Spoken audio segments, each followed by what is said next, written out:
Sejam bem-vindos a mais um vídeo, eu sou o Rubens. Vou aqui falar um pouco sobre o caso do Epstein, mas não vou entrar muito em detalhes sobre o caso em si. Vou falar sobre alguns outros pontos importantes, porque já tem muitos vídeos sobre o assunto, já tem muita gente comentando, então acho que não é tão necessário. Se você tiver alguma dúvida, escreva aqui nos comentários, fique à vontade. Eu venho assistindo a alguns vídeos relacionados a esse tema e eu tô sempre verificando também os comentários, o que o pessoal tá achando dessa situação toda. Eu acho engraçado que só agora algumas pessoas estão conseguindo ver a ponta do iceberg, o que realmente acontece com o mundo.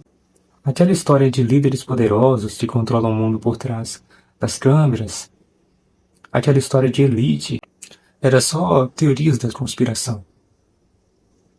Quem falava sobre isso era taxado de conspiracionista. O Epstein, ele se comunicava, ele falava o que bem entendia pelo Gmail. Ele não se dava ao trabalho de utilizar um meio anônimo para se comunicar, não usava um VPN, não tinha nenhuma medida de segurança. Isso por si só já revela muita coisa. Nas redes sociais, na internet, toda essa modernidade, nada funciona de fato. E é por isso que ele conversava pelo Gmail, falava o que bem entendia, suas preferências em relação às crianças, por exemplo. Ele se tornou intocável por sua vasta rede de contatos, de pessoas que ele conhecia e que prestava serviço a eles, serviços que você sabe do que se tratam, coisas que aconteciam lá na ilha, com líderes poderosos, banqueiros, artistas. Então, simplesmente, eles não podiam abrir a boca sobre o Epstein, porque ele é um dos únicos que pode ferrar com todo mundo. O pessoal está começando a entender também que a elite, esses líderes, eles são amigos. Essa galera que é rica, ela é unida, enquanto os pobres, nós de classe baixa, somos desunidos. Infelizmente é isso que acontece. Todas essas informações que vazaram entre aspas, e vou explicar o porquê. Bem sincero, muita coisa já estava na cara. Muita coisa já era óbvia. Mas é só com esse tipo de coisa que alguns começam a questionar. A maioria vai viver sua vida como se nada tivesse acontecido, trabalhando incansavelmente para esse sistema que não funciona, um país que está prestes a quebrar. Eu li alguns comentários de pessoas falando que não querem mais ouvir sobre esse caso porque estão enojadas, pessoas que estão com medo. Enquanto tudo isso acontece com a gente, eles vão continuar fazendo as mesmas coisas, com essa mesma podridão. É de uma dificuldade imensa para o povo conectar os pontos e entender que, na verdade, eles são todos amigos e que os líderes políticos que a gente conhece, eles são apenas representantes. Os mais poderosos, eles não são burros a ponto de darem suas caras tão facilmente. Então é importante que tenha representantes e para que, caso dê alguma merda, eles não sejam responsabilizados. E é isso que vai acontecer também com o caso Epstein. Algumas pessoas acham que ele realmente está morto e muitas coincidências aconteceram nesse dia e claramente ele não está. E nada disso vai acabar. O pior é que vai piorar.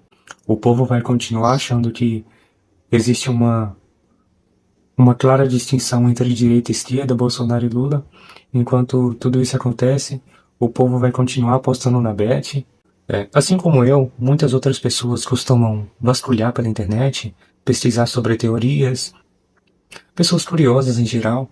Então, não é novidade pra gente, não é novidade pra mim tudo isso que acontece, e eu fico mais preocupado por isso ter vazado.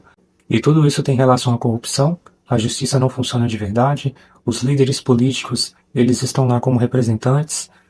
Isso todo mundo deveria saber, e com esse caso deveria ser ainda mais óbvio. Até poucos momentos atrás, Epstein era só mais um rico, e ninguém sabia muito sobre ele. E simplesmente tudo veio à tona tão facilmente, com tantas informações, tantos arquivos, vídeos, imagens, tantos nomes. Isso é simplesmente você dar um passo para trás e tentar entender a situação, o que está acontecendo. Não simplesmente olhar só para frente, como eles querem que a gente veja. Então, assim, esses arquivos claramente não foram vazados. Eles disponibilizaram para nós. E é aí que está o problema. Qual que é o objetivo deles? Tudo isso pode ser usado como cortina de fumaça para que eles ajam em alguma outra coisa, para que a gente desfoque nossa atenção. E ao mesmo tempo tudo isso pode ser um teste para ver como a gente vai reagir a essa situação. Nós somos testados o tempo todo pela elite, e conforme eu progredi desses testes, eles vão avançando na dominação. Todo aquele papo de teorias da conspiração, de Illuminati, tudo isso existe, e nós já estamos vivendo o inferno. Mas uma coisa importante, não devemos ter medo. As coisas estão indo de mal a pior no nosso país e no nosso mundo também. Mas isso não significa que nós temos que viver com medo. É necessário que a gente veja quais são as nossas armas. Eu sei que a galera é muito desunida, nós somos muito desunidos e isso é proposital para que a gente não consiga fazer nada. Mas não é por isso que eu vou viver com medo. Esse tipo de coisa não vai entrar na minha mente ao ponto de fazer com que eu desista da minha vida. O medo é um dos métodos de prisão mais eficazes, se não é o mais eficaz. A pessoa que tem medo, ela vive sobre correntes, ela não consegue progredir, não consegue ir em frente. Então, não vamos ter medo. Muito obrigado pela sua atenção. Fique à vontade para comentar, se inscrever e até mais.